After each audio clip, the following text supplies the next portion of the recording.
Thank you so much.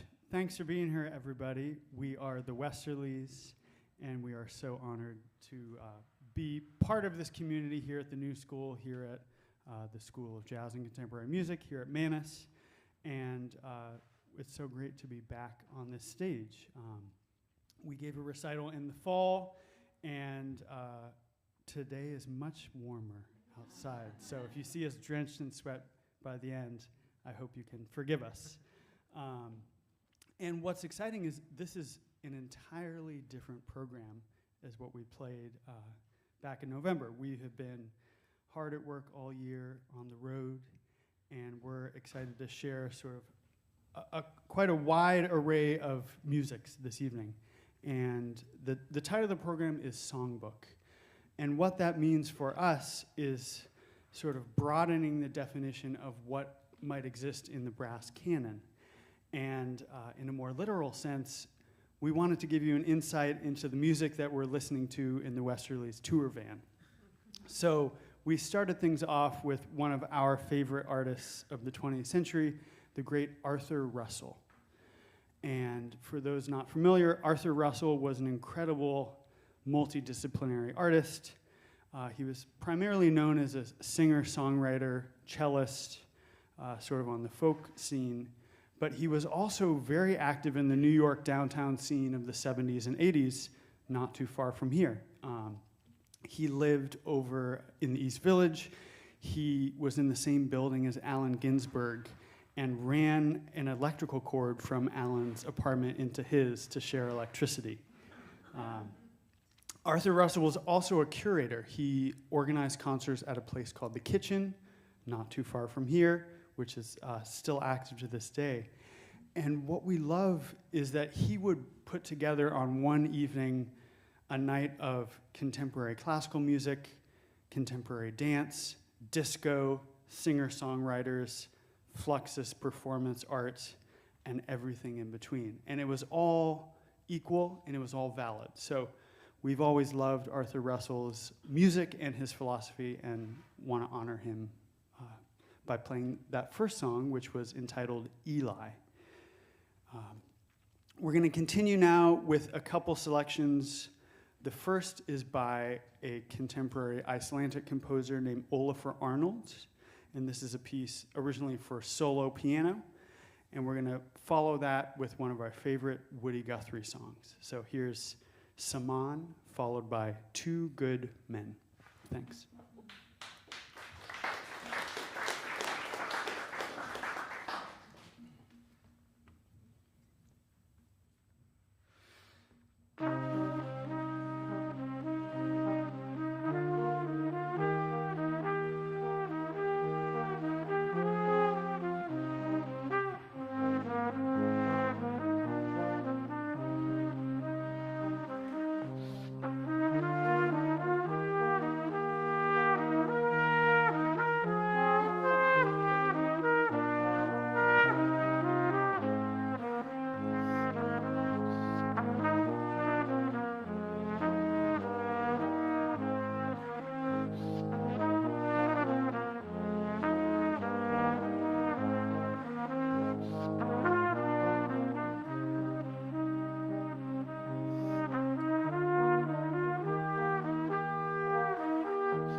Thank you so much. How about it for Chloe Rowland singing the melody on that Woody Guthrie tune? We found that tune, it's called Two Good Men. We found it years ago when we were putting music together for an album we did with Theo Bluckman entitled This Land, looking at American music, looking at protest music. That song about two Italian immigrants around 1920 who were accused of anarchism and put on trial in a very questionable trial and then given the death penalty. So we sort of found the song through the narrative and then fell in love with the music of it and have been playing it ever since. We're going to continue now with 3 songs that to us all share a similar sort of thread in American music, in folk music, and singer-songwriter music. The first 2 are really tributes. We're going to start with another one of our favorite artists from the tour van, Judee Sill. We fell in love with Judee Sill's music years ago. We used to take Andy's mom's minivan out on all of our tours, and at one point the CD player got stuck.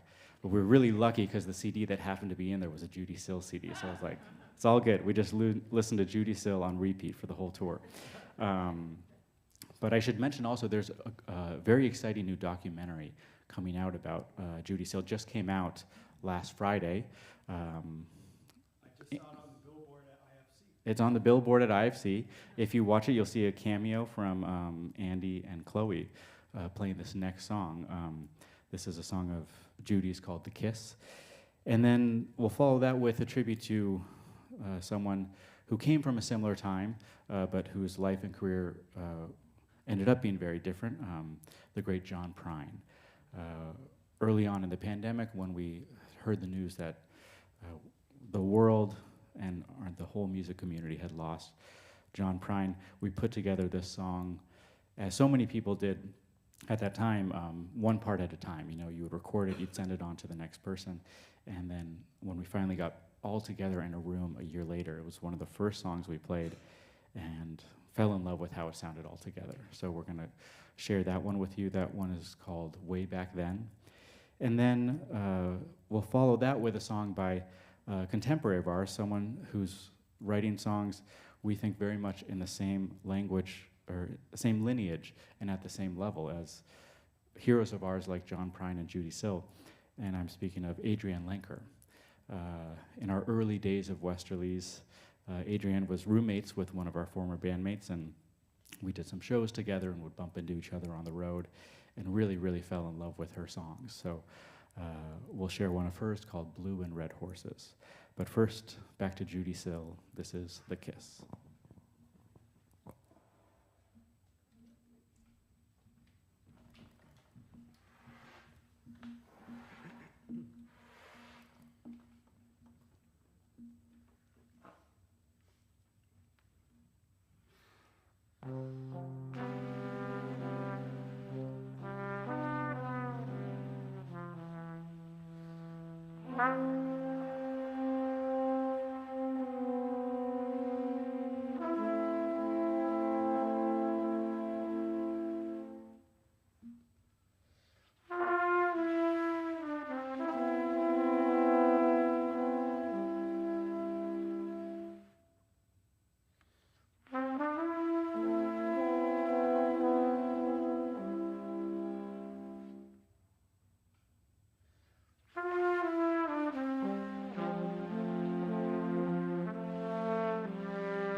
once again, Chloe Rowlands.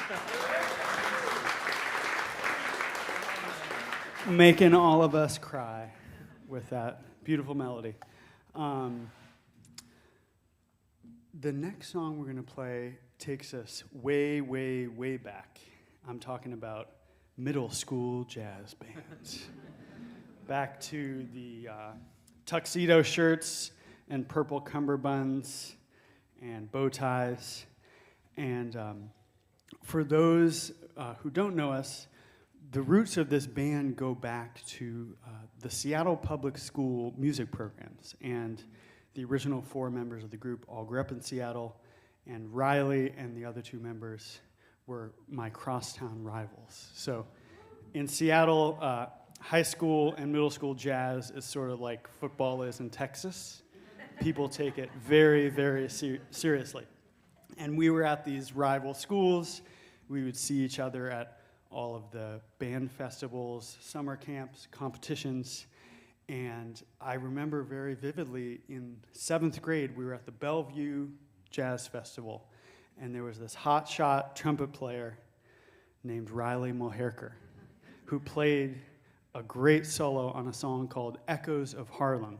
It's a big plunger solo, and I remember being blown away then. And fast forward a few years, we found ourselves in New York. Riley and I were roommates in Harlem, getting to experience all the amazing life that is New York City living. And we have been playing this song ever since, which I don't know if this dates us, but is almost 20 years. So I think Riley's gotten a little better since 7th grade, so we're gonna find out now. This is Duke Ellington's Echoes of Harlem.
How about it for Riley Moherker on the plunger solo? Riley Moherker.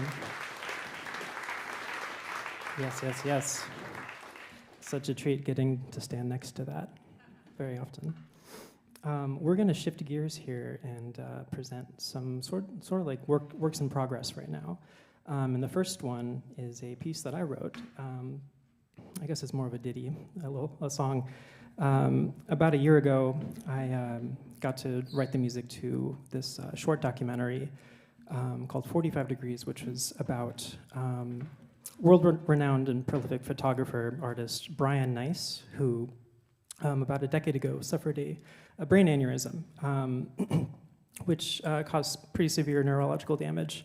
But despite his disability, he's still making art to this day, and the art he's making now is stunning. It's incredible, and his story and his spirit is so inspiring. In the beginning of the documentary, he says, "I don't think of myself as being disabled. I think of it as a gift, just another way of looking at things." And so I tried to channel his spirit into this. This is the theme song of the documentary. And something else that I loved about him, he always signed his name at the bottom of things, Be Nice. So without further ado, this is Be Nice.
Hello, everyone.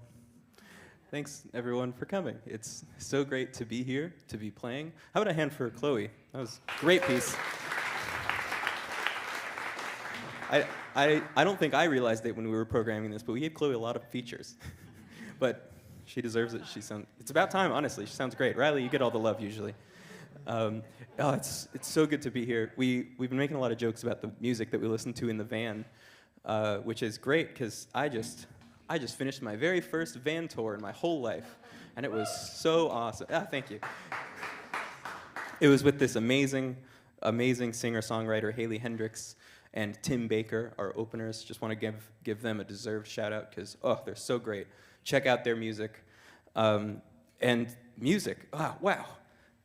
I've been introduced to so much new music since I've joined this group, 7 months ago now? And it's, what a great ride it's been, not just in the van, just through life. It's been so lovely. A lot of these things that I had come to know as Westerlies tunes, I found out after joining the Westerlies that they are not Westerlies tunes. I should have seen you guys more often. We stole it all. You stole all of your material. Well, except for that last one. That was a Chloe Rowland's original. Beautiful work. But this next one that we're going to do is also an adaptation. This one is called Fight On. Yes. And maybe I shouldn't have talked before this because I don't know nearly as much about it as Riley does. But from what I do know, it used to be a banjo tune, or he was going after some banjo qualities. And it's still a work in progress, and it might change by the time we record it, but it's so cool. I think of it kind of like as metal banjo, but that's, I guess, just me, because we play metal. And then the piece that we're going to be playing afterwards is a working title. We called it now the Royal Band Meal, the Royal Band March. If you have suggestions after, then please let us know. But without further ado, as everyone says, and before anyone else talks again, then we'll do a lovely Randy Newman tune, from one of my favorite movies of all time, Toy Story 2, When She Loved Me. But first, Fight On.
I'm going a little off script here. I'm not supposed to talk, but is it okay if I?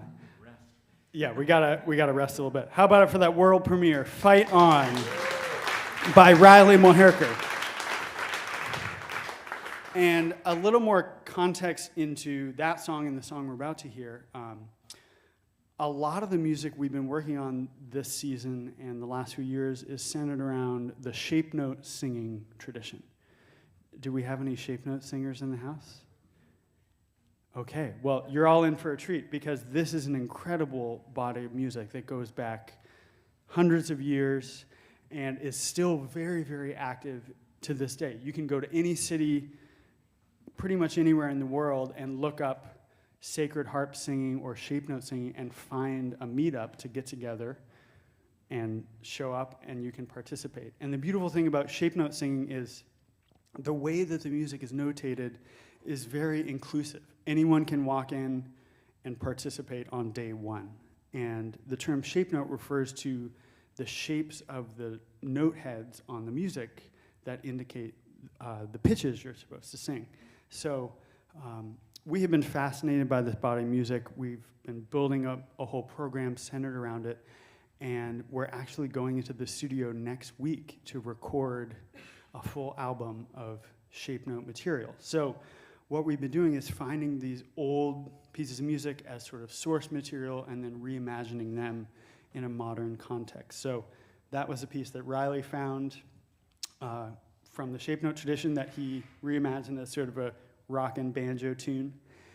And the next song we're going to play, as Addison mentioned, doesn't really have a title yet because it's actually two songs that I sort of smashed together and picked up the pieces and broke again and then picked up the pieces. And the two pieces are the royal band and the trumpet. So if you have any ideas as to what we might call this song, the royal band and the trumpet, and this is sort of a mashup of those two things, but we actually need your help on this one. There's a percussion part, if you're willing to help us out. So everyone's got two legs. Can we tap on our legs here? Maybe a little faster. Not too fast, not too fast. Chloe's got a lot of fast notes in this one. So without further ado, the royal band trumpet.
Thank you so much. Addison already gave away the surprise. That was When She Loved Me by the great Randy Newman from Toy Story 2. We are going to liven things up a little bit now with a selection of pieces by one of our favorite groups in American musical history. And I'm talking about the Golden Gate Quartet. We got one fan. You know what's up. For those not familiar, I'm very excited because you can run home after this and buy their entire discography. It's amazing. It spans decades and decades. But they were a group that got their start in Norfolk, Virginia in the 1930s. They were discovered by the great John Hammond, American record man. They went on to tour the world, performing all over, including the events at Carnegie Hall that John Hammond was organizing. And they really came to represent American music in a beautiful way. And they primarily worked in the a cappella format, 4 voices singing unaccompanied. And if you hear their early recordings, the life and the energy and groove that they achieve with just their 4 voices is mind-blowing. And from the very first time we heard them, we knew we had a lot to learn from diving into their music. So we arranged a suite of their pieces, and we've been playing it for a number of years, but about a year ago, we had an incredible opportunity to go to Norfolk, Virginia to do some work in schools, which is a lot of what we do touring around the country throughout the year. But this was a very special visit because we got to go to the very band room that the Golden Gate Quartet got their start, Booker T. Washington High School in Norfolk, Virginia. And this band got our start in high school band rooms. They got their start in high school band rooms. The power of music education is incredibly important. So we want to celebrate that, celebrate the Golden Gate Quartet with 4 selections. The first one is called Golden Gate Gospel Train.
Well, so much. Thank you so much. The Golden Gate Quartet. We love their music, and we hope you do too now. We have just one more to share with you tonight in this program of songs. I want to give a big thank you to all the folks here at the New School. First of all, the whole team tonight. Let's give a big round of applause to Addie doing sound in the back.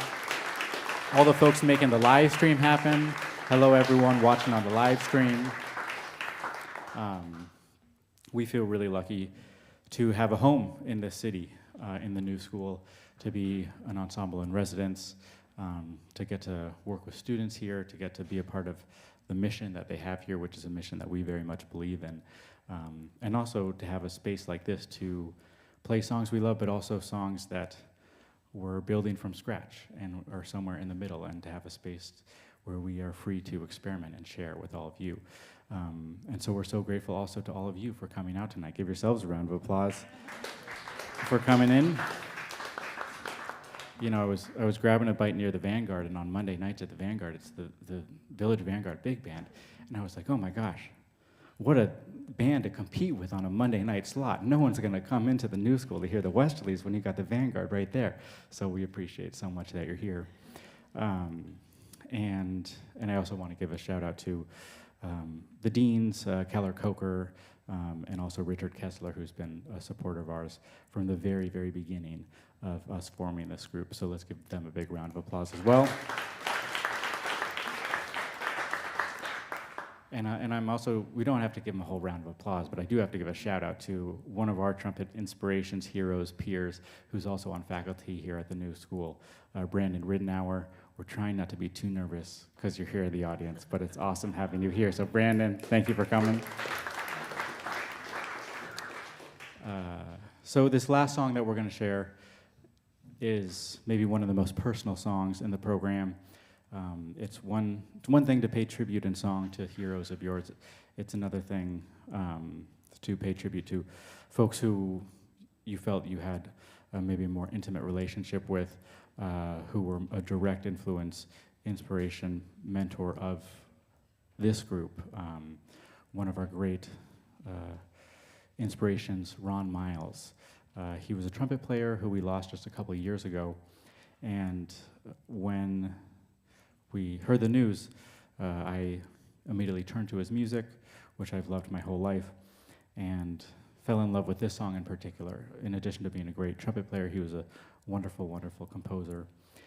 And as the Westerlies, we're just so grateful to him because he found a sound on the trumpet that is unlike so many other sounds. And when we were just getting our start in Seattle, one of our mentors out there was Wayne Horvitz, a great composer who actually just had a big piece here at Manus with Bill Frisell and the Manus Orchestra. And Wayne had this great group with Ron. So when we were growing up, we got to hear Ron sound up close and personal, and it changed everything about our perception of what the trumpet was and what the trumpet could do. He had the type of sound that would bring you in and make you lean in real close. And we were lucky enough to get to share our music with him.